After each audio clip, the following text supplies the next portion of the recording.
There you go, Jeff. All right. So let me remind you where we left off last time, if there's no other questions from homework. All right. I'm an optimistic fool. I just will assume homework's going great. We got here last time. I think I made up some numbers. And we got to this point here.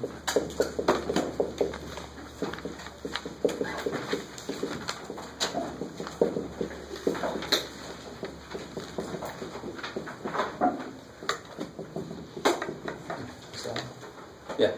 And so that was our classes. We went up to 48. Say again? We went up to 48. 48? Yeah. Oh, scheisse. I left one off. You'll have to remind me what that was.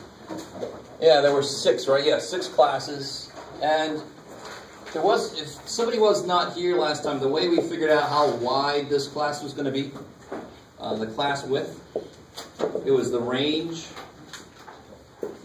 divided by the number of classes. And hopefully you guys remember the physical, it makes physical sense. You think that math doesn't make physical, it actually makes more physical sense than you think. But this is really, totally makes physical sense. And I was talking about the wood paneling on the side wall there, just for a little retro look. I don't know why you do that, but oh well. And the range is high minus low. Right? That's what's called the range of a set of data. That's how far it ranges over. All right.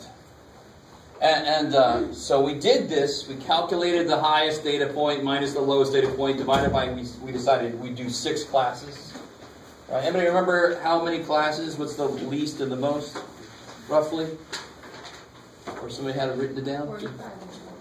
No. The most classes and the least classes. So I'd say somewhere between 5 and 10. It was 6. Oh, yeah. Yeah, so in here we chose 6. Right? So the way you remember, normally the smaller your data set, you use closer to 5, if not 5. The bigger your data set, you use closer to 10. You guys kind of with me? No, I don't really understand. So if you had like 10 data points and you used 10 classes, there might be like 1 data point in each. It's not very visually representative of what's going on. So where are the data points in this specific example? So there was a list I made up. Oh, okay. I can't remember what it was, but it had numbers on it. Some of you guys have the list. 12, 18, 12, 18, 42, 42, 39. blah, blah, blah. So then we figured out how wide the classes were going to be. Cool. Figured out how wide the classes. I've already got somebody going to sleep. Oh, shit. Figure out how wide the classes are going to be. I'm a math teacher. I don't take it that personal. I'm used to it. So we figured out how wide it's going to be, and then we just counted how many data points actually fall in here. So if I see 18, that's going to go here. So we just went back and we just counted how many data points there were in each, right? And I got the first few. There were 2, 3. Is this right? Double check me. 3, 3. 0, 6, 2. Oh, that's where I was missing. 0, 6, 2. There it is. Okay. I just decided to skip 0. I think the first 3 is the 2. That's right. It's 2, 3, 3, 0, 6, 2. Yeah, what does this add up to be? 18. Yeah, this is 16. 8, 14, 16, and there were 16 data points, remember? So that's a quick check to make sure that you didn't lose anybody. It really sucks if you have 16, or if you have 80 data points and this adds up to be 79, you're like, oh shit, who was the one I left out? If that ever happens to you on a test, you don't have the most time to go find it. Just keep working and just say, I'm not sure which one I missed. You guys kind of with me? If I give you that long of a data list and you miss one, screw it. Just keep going with what you got. Show me you know how to do it. That's the most important thing. And this is what we call the frequency. That's how frequently a data point showed up in this class. So this is just a way to organize my data if there's not a lot of repeats. And I don't want to put a point on every single one. That won't show me shit. I want to organize them. I want to consolidate them to show me how this data is distributed. Yes? So after the frequency, that's where the relative frequency falls in? I like it. And what's another name for relative frequency, really? Percentage? Percentage. Kick ass. And there were 16 data points. So we already did all this. It would be 2 out of 16. Yeah, 12.5%. And this was 18 point something? 18.75%, 18.75%, 0%. 37.5. 0.5. And then 12.5. And depending on how much you rounded or not, we didn't really have to round, I don't think. That should add up to be 100%. If you do round, it's just got to be close to 100%. All right, how are we doing so far? So if you weren't here last time, you might be a little bit lost. All right, but you should have watched the video. So now this is where we ended up last time. So let's make a histogram out of this, and then I'm going to unleash you on some data of your own. So to make a histogram, the reason that I really want you guys to do this is first semester I'm just showing you the one way to do it. Because it makes everything so it makes everything so much easier. My God. Because this is so beautiful. Watch. When I want to make this scale, where do I start? Probably at 12. And you just leave a little bit of room. Officially, there's a little symbol for break, which means there's nothing going on. Don't look here. Let me just get to where the action's happening. But who cares? It's understood that you're going to plot the area where things actually are, right? Because if my class was 100, 102, 104, you do not have to start at 0, my God, and then you'd be way over here. Here's my data. Turn your paper and tape it and have... No, don't do that. Just start at where it starts.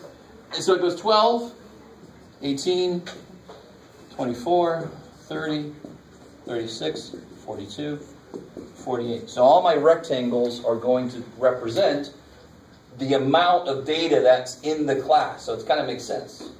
Visually, it makes sense. It's going to capture what this says. All right. How are we doing? All right. You know, huh? Pretty sexy. Pretty sexy. All right. I like that self-evaluation. I like that. All right. So and then what kind of scale should I use here? I'm going to make... You got to pay attention to what I ask for. I'm going to ask for a relative frequency histogram here. So, of course, which numbers am I going to use? Probably. So if I ask for a frequency histogram, you want to use these numbers, which will set up your scale. But I want to use these numbers.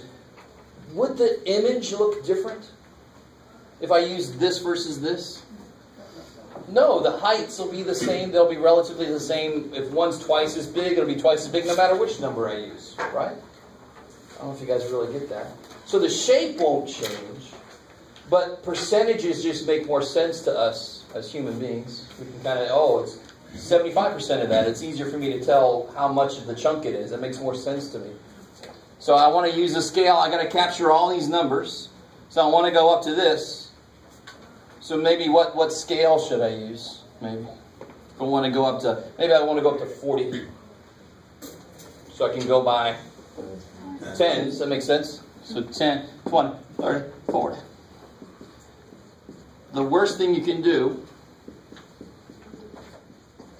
is to have a scale that is not consistent. So you have like 10, 11, 27. What? Don't do that. All right, how are we doing so far? I keep checking in with you because some of you guys look very concerned, which is better than sleeping. All right. And now I just say 12 to 18. How tall do I want to make that? I can give myself a little, let's go by 5 so I can see these things a little better.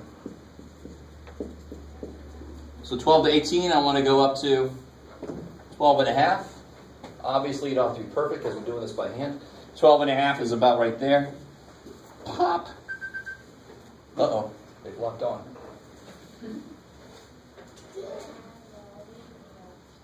All right, and then 18 to 24 goes how high? Are you guys okay? Are you guys with me here? How high? Right below the 20. Right below, yeah, a little bit below 20, because it's got to be 18.75. That's definitely a little bit too precise for me by hand. Cool. Same for the next one. And what about this poor dude here? 30 to 36, just nothing there. All right, it's going to be empty. 37 and a half, so up to about a little bit right there, just about. Yeah. No, Jeff. That was the empty one. Good job. So up to 37 and a half. Pop. And then the last dude goes up to 12 and a half again. Cool. Cool. And I can't remember, did I just make up numbers or was it physically something? It was just made up numbers. Yes. So, Jeff's numbers. So for example, if it was length of salmon caught on a fishing trip in inches, you would put length of salmon in inches. I mean, label your axes. If you don't, you'll lose points. Because then it doesn't make any damn sense. Tell me what the hell's going on. Would we label the vertical part? Yeah, relative frequency. Cool. So the only labels for this are frequency or relative frequency. Right? I'm not trying to quash creativity, but that's the only options we have. Don't put number of people that, no, just frequency or relative frequency. I like it. So this is not too horrible, right? You're like, I'm not going to answer that, Jeff, because... All right, here. So I want you guys, if you want to, you can work together on this. I've got calculators if you need calculators. You can pronounce it however you want. Still doing that TI calculator question? Yeah, you guys got the email from me about the TI calculator? Yeah, I got it. No worries. Yeah, I sent that out to you guys, yes. Yeah, it's happening today, 2 to 3. It's for people that have either never used it or barely ever used it. I'm going to start with where the on button is, right? And work our way up to graphing.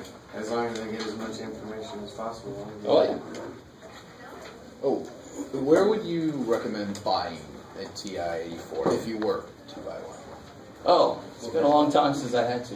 No. The perks. There's so many perks we can teach. Well, Staples very often has some good deals. Where'd you guys buy yours? If you bought it? Here. Walmart, there you go. Anything below 90 is really good. Like I said, though, you can rent them if you don't need them forever. You can rent them for like $9 a month from the website. Would you, if you go into pre-calculus, would you use one of these? Oh, hell yes. Oh. Yeah. Unfortunately, how many of you guys have to take pre-cal? And I know you're in statistics right now. Well, I don't want to say this, but you should have taken pre-calc. Because there's no algebra in statistics. Pre-calc is all algebra, and so you don't. It's going to leak out your brain, unfortunately. I would have counseled you to take pre-calc first. Sorry, you'll be all right. It'll come back to you. Huh? You good with math, so you're good.